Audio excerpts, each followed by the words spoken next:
What was that? Was that the year Carson was playing and went down with the knee?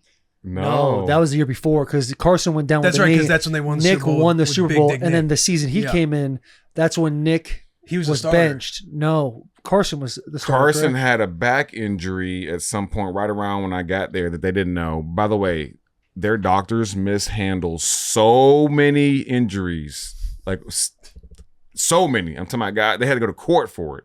Talking about malpractice. Yes. It's noted. I mean, Chris Maragos, they mishandled him, and he just settled with them for like $1 bajillion. But anyway, what was I saying?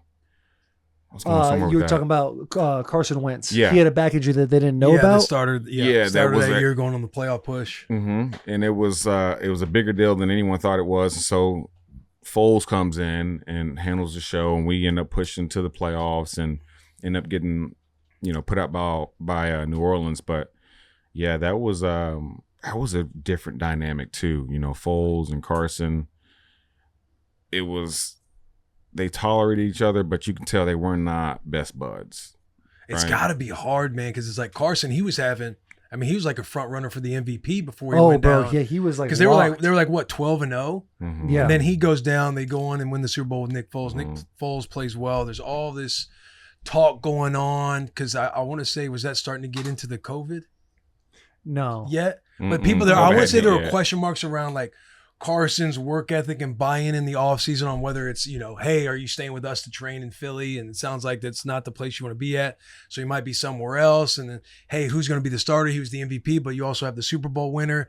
And just being in the same room of a position group where there's only like 3 guys sitting in there, it's gotta be awkward. Like you're trying to be a pro and again, tolerate each other, but it has to be weird on like, because sometimes the coaches aren't even telling you what they're thinking. Mm-mm. No, yeah. So you're kind of walking in wondering what's going to be happening with you because you're still trying to be the best at the end of the day. Yeah. And if coaches are kind of gray with you, that it creates this unnecessary like assumptions between everybody, which probably just makes it awkward. Mm-hmm. And yeah, like the environment you talked about with the fan base with Philly, like they're one of the loudest fan bases when it comes to criticism. Yeah. And if Carson's kind of not doing what he's supposed to do, and Nick just took everybody to the Super Bowl and won the Super Bowl, and Carson has one bad game, fans are going to come on top of that. Fuck this guy. Not give any grace. And I can imagine being like, Carson who went to North Dakota State, like a D1 AA school, gets picked to the top 5 of the draft, ends up having the success he does. Then all of a sudden it was a diving for a touchdown, right? One guy hits his thigh, one guy hits his calf. And that's what tore it. Still stays in, throws himself a touchdown. Then he walks off the field. That's a badass fucking move. Absolutely. But to sit there and have the ACL, knowing what the fan base of the Eagles are, I bet you there was a piece of him that's like, hopefully they go far in the playoffs, but they don't want to win it though. Yeah. Because then it's like that main character syndrome comes in, the narcissism that every football player possesses, the ego in a lot of ways. And then the next season, I'm sure in the offseason it's already talking, we want Nick. Nick's the guy that's going to do it. This guy's damaged goods, blah, blah, blah. Mm-hmm. When did Carson have this back injury? You say it was right before you got there? It was like, it had to be before I got there, but it got worse. Mm-hmm. And then they got x-rays and saw that he had something really going on. It was either back or neck. And then he was kind of out of there, which had to be like, because I got traded right before the deadline, like literally on my off day before they called me, which is week 8. Yeah. At the time we're playing 16 games. So probably week, I don't know, 10, 11, 12 maybe. I don't know. What do you feel like it was that was creating? Because obviously you weren't there the year before and some of the stuff leading up, but when you're getting in and learning about the big picture of everything, where do you feel like a lot of the friction was getting created? Do you feel like Carson has just not back to where he was full health and he just couldn't go? And so Nick was probably the better guy to play. Was there political stuff going on with Carson and Nick in the front office? It's got to be such a weird thing to walk into halfway through the season as well. It was so uncomfortable, man. It is one of the hardest things ever to get traded midseason at the wide receiver position and try to figure out how I can step in and like be an asset to this organization like right away because the show still has to go on. Yeah. And I've been running slants my entire life, but the way Carson wants to slant versus how Stafford or any other quarterback wants to slant, it's just different. And if it comes down to like, all right, well, it's fourth down, 2-minute offense.